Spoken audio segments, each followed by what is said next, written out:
My name's Peter, and this is one of the great privileges for me to be able to do this tour. I've lived in Hawaii all my life, and I've been here to the volcano about 25 years. This what I'm wearing is exactly what Jagger would wear, and it includes, in 1912, the world pennant for the Boston Red Sox. Oh, wow. Is he from Boston originally? He was born in New York, raised in Cincinnati, but went to Harvard. So that's our connection. Of course, Teddy Roosevelt was running for president at that time.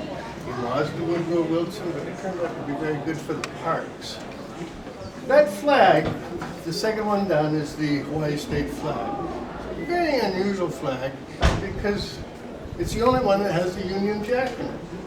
Why does an American flag have a Union Jack? Well, the reason why is 1819, Kamehameha I, who united the islands, really wanted to be a part of Britain, not America. There's a couple of reasons why. One, slavery was still very much intact. Second was, of course, they didn't understand republican democracy. They understood it as a solid monarchy. And not only one that, but one that was wound up with religion. So what happened was part of the story we'll be telling. So come along to the first station with me. Anybody here a scientist? No. I'm an aerospace engineer. I've got to tell the truth today. No, aerospace, I think I can get into this. Okay, yeah.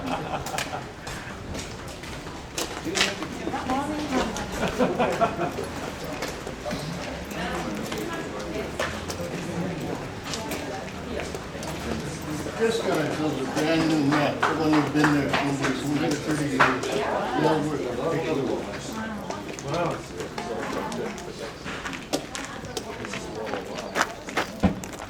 Now, where we just left here would be the area that they have for the horses. 70 years before Jagger arrived here in 1912, this had been a very common spot to visit. And the reason why is because of the crater Halimama. It was erupting for decades and decades, not erupting, but being kind of a lake right there, sitting there. It was absolutely gorgeous.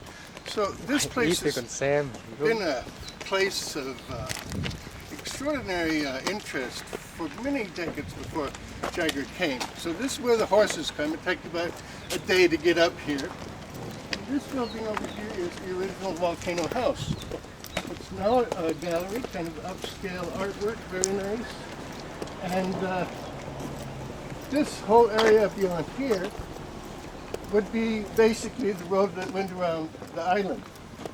And that Volcano House did not arrive for quite a time afterwards, but it wasn't there. It was where these trees are. So that just kind of orients you to where you're walking. Come into this little glen.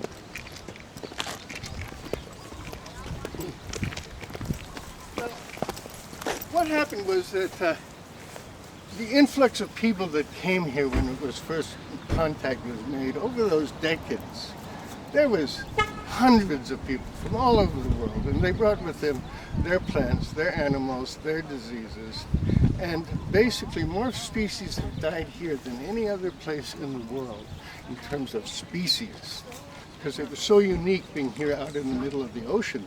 There's no other place for them to interact. So many of the species here are indigenous and have adapted to living on volcanoes. Now, what's interesting is that the invasion of all these things are called invasive creatures, is that they interact very badly, and that is true today in terms of the park has to clear out, is in a constant state of trying to keep the biosphere intact. And that has to do with this. This is an indigenous plant, it's called the ohia tree, and Hawaiian religion is very much like Athenian or Greek religion. It had a lot of gods, a lot of humans, and they like to interact. I'd say the one big difference is with Hawaiian religion, everything had to do with nature too. So I'd say that would be the major difference. In this case, the ohia tree learned to adapt in two ways. One is if you bought your flowers from wherever you live here, you would see them slowly wilting and dying because they can't handle the smoke and all the rest of the volcanic. This one is also interesting because it blossoms all year long, unlike the cherry tree, which blossoms one time a year. This one said, "Oh, a lava flow might get me here. I better have blossoms everywhere all the time."